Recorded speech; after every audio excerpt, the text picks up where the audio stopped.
Yogis, today we are going to be talking about self-care practices for yoga teachers. And as yoga teachers, we commit a lot of time and energy to guiding and supporting others in their yoga practice. So it's important for us to prioritize our own self-care to maintain our physical and mental and emotional well-being. So in today's discussion, we're going to talk about some foundations of self-care for yoga teachers. And first, I want to point out that self care isn't all about indulgence or luxury. It's not necessarily about having a weekly massage or taking a long bubble bath every night. Although, if those are important to you, they could be part of your self care routine. And self care is not about what happens in the incidental spaces in our lives, fitting it in wherever we find some time. It's something we have to take an active role in and plan for because self care is critical for your own health and well being. And in terms of your teaching career, it's important to prevent burnout and to maintain your passion for teaching. So, today we're going to talk about how self care has layers and it's unique to you and to your needs and to your circumstances and to your lifestyle. So, in our discussion, we're going to talk about some of those layers, including meeting your basic needs, um, knowing what your barriers are to self care, balancing your energy, maintaining your personal practice, having community, and having places where you can express yourself. Setting boundaries is another one. Remembering your why, having time to ground yourself, and also being willing to follow the fluctuations of your life. So, to start, I wanted to talk about some broader ideas, beginning with maybe the first layer of self care. So, to me, the first layer of self care is meeting your basic physiological needs, like sleep and food and water. And that might seem simple, but are you getting the meals you need when you need them? Or are you skipping meals or deprioritizing meals in order to meet your schedule? Are you getting the sleep that you need? Or are you getting up earlier than your body likes in order to teach a morning class, or working later in the day than your body likes in order to teach an evening class? So, self care includes getting to know your unique rhythms and working with those rhythms as best you can. And I know, especially in the early years of a career, we make personal sacrifices to get our business off the ground. But at what point will you set your schedule so that your needs for fuel and for rest are met? I know in my own career, when I was starting out, I took every opportunity that presented itself. I said yes to everything. I was young and energetic and I loved what I did. But driving from client to client, from class to class, grabbing meals in the car, teaching from early morning to the evening, where I then had to sit down and manage my admin duties, it all got too much pretty quickly. And I did suffer a few burnouts before I learned how to manage my time for my needs and for my unique rhythms. Um, so that takes me sort of to my second point about knowing your barriers.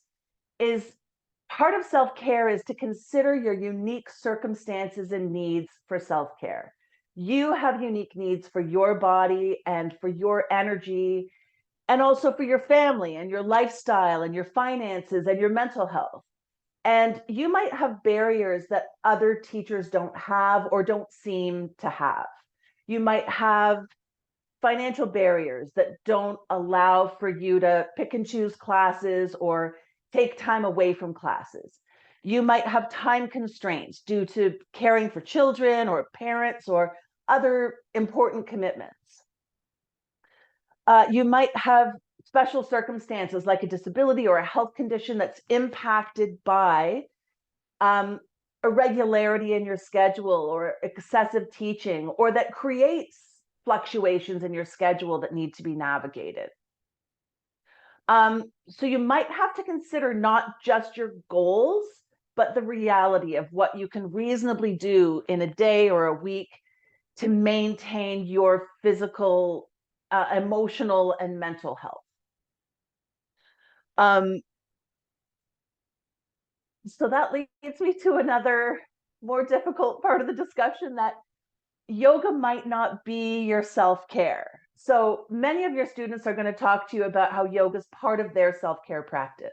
And it might be what brought you to yoga in the first place. But unfortunately, sometimes when you professionalize yoga, it's no longer the same place for self-care for you, and you maybe need to find other self-care practices.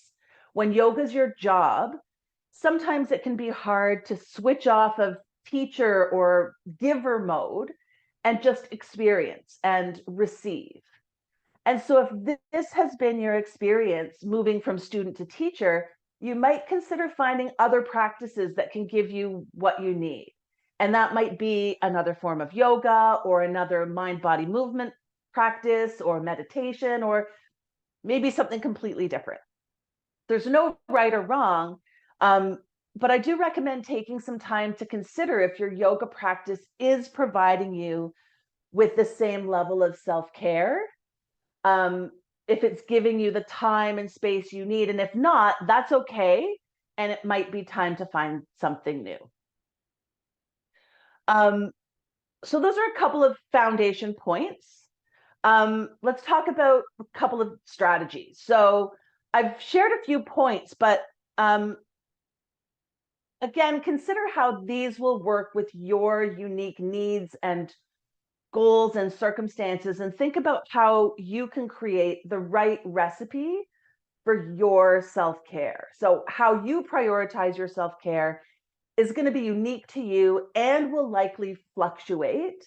But I hope some of the points I'm about to share will give you some ideas on how you might begin to create a pathway to regular and meaningful self-care. So the first is to have energy coming in. So as yoga teachers, we extend a lot of energy out to others when we teach. And it's important to balance that by receiving energy in ways that nourish us. And that might be attending classes as a student, or receiving body work or therapy, or taking courses that inspire you, or attending retreats or festivals. For you, it might be spending time with loved ones or taking space in nature. So what works for you to recharge your batteries and have energy coming in? Next is to maintain your personal practice. And often your personal practice is the first thing to go when things get hectic. But your movement and meditation practice are important for helping you to manage stress and to stay connected to your own body, mind, and to stay connected to the teachings of yoga. So a couple of quick points on practice. Of course, we know yoga isn't just asana. So sometimes your practice might be something a little bit different than getting on the mat. It might be meditation or mantra or breath work or a mindful walk in the woods. So you can let your practice be a place to get curious about what self-care feels like today, right? Also, consider your practice being a place to find balance. So what does your body need? Given a week of teaching yoga, does it need strengthening? Does it need cardio? Does it need more restorative practices? So move in ways that keep your body in balance relative to the other movement that you have in a week. And thirdly, if your body's tired from teaching, or it's a challenge to fit in a full practice, remember you can always have shorter yoga snacks in your day to energize or relax or restore. So however you do it, have a personal practice in your life. Okay. Next, have community. So don't be an island. As teachers, we can experience loneliness even when we're surrounded by students. So it's useful to foster connections with other yoga teachers or peers, or join some kind of supportive community of people in helping professions. We are not designed to go it alone, and connection with others is self-care. So find people that you can share your experiences with and insights and support and be supported and share the challenges and joys of yoga and teaching together. So have community. Next, express yourself. However you do, it might be writing or journaling or painting or dance or music or therapy. It's useful to have a place where you can express yourself openly and freely as a whole person outside of your role as a yoga teacher, to get in touch with yourself and give you an outlet for processing stress and embracing your emotions openly. So find places where you can express yourself. Next, set boundaries. Setting boundaries is self-care. And this includes things like clearly defining your work hours, and avoiding overcommitting and overgiving, which can take some time to figure out what that looks like. Setting boundaries makes sure that you have time for self-care without feeling overwhelmed. So some of us might learn to say no when we need to, and that might take some practice so that we have time for rest and recreation and recharging our batteries. So a couple ways you can do this is on a practical level. Schedule times in the day for you to check emails and do admin and do management tasks. Block out your time. So you set a time for doing that, and then you let it go until the next block. So you're not constantly checking emails and social media, and that can really start to take its toll. Do plan for rest. Plan for rest daily, weekly, yearly. Give yourself some space to rest and recharge. Block out that time for yourself, and try to stay committed to it. For some, it's useful to keep a battery diary. So track where your energy is going out and where energy is coming in, right? So that you can get a sense of not only the rhythms, your unique rhythms, but also like where are you expending energy and where are you receiving energy, and start to get to know that. Definitely set limits on the time you spend on social media. I highly recommend. And I also recommend setting a time to log off at the end of the day, so that, again, you're not checking emails and checking your social media far into the night and disrupting your time with family or friends, and your time for rest and your time for sleep, right? So establishing and sticking to boundaries is part of your self-care. One of the practices I find useful is to ground yourself. So for some of us, and this doesn't necessarily apply to everyone, but for some of us, the energy that we share when we teach can leave us feeling drained or out of balance. So I've found it really useful as a practical strategy to take some time to ground before each class, whether that's teaching face-to-face or virtually. And grounding can look like a lot of different things. For me, grounding means taking a few moments to like feel the earth under my feet, to be fully in my body and my breath for a few moments before class. And this allows me to better manage my energy and also to begin a class with balance and focus. And I find that that helps me manage my energy a lot better within a class and then throughout my day. So whatever that might mean for you, to ground yourself or have a practice before each class that allows you to sort of take a moment to consider how you're going to use your energy in that class.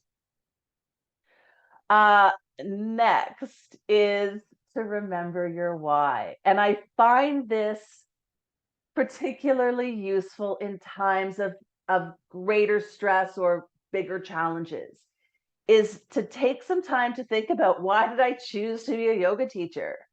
To take some time to sit with your why. What gives you meaning? And how does teaching yoga contribute to that meaning? So you might even journal or sketch out those aspects of your teaching practice that you are grateful for. I find this helps to clear out the clutter of challenges and annoyances that can sometimes build up, um, and feel heavy, um, and to clear that out so that you can remember all the many joys and rewards of teaching yoga.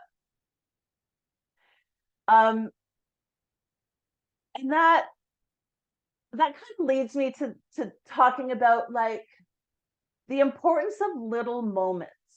So I know I said that self-care can't just be the little things you find incidentally where spaces magically appear in your day, but sometimes self-care does happen in little moments. A quiet cup of tea in the morning while you listen to the birds, or a catch-up call with friends that sort of boosts your energy, or having a short rest in shavasana between classes, or taking a stroll in the garden. I think it's useful to make the most of those little magic moments, to breathe and to recharge and to remember the joy of little things, right? So it's not that you wait all week to be able to go and see your reflexologist or massage therapist, but you're finding little moments to recharge wherever you can. Okay, my last point is to follow the fluctuations. So self-care is different for everyone. It's a personal journey, and it's important to find what works best for you. And also to know that what worked last week or last year might not be what works for you now. So taking time to sort of regularly reassess your self-care needs and your self-care practices, and be willing to adapt to your current circumstances.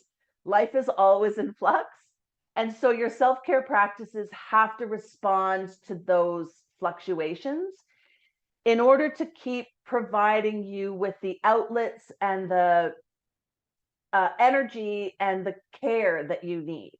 So be willing to follow those fluctuations and adapt to the ever changing circumstances in your life. And I hope that some of the things we talked about so far haven't necessarily been easy, practical, quick hacks, but like more about getting to know yourself and getting to know your needs and your barriers and your rhythms, and what self-care looks like or feels like for you. So the idea, I hope, is that this has given you a foundation to build a self-care practice on, and that you can make conscious decisions about as life carries on, right? So I hope that those thoughts have been useful.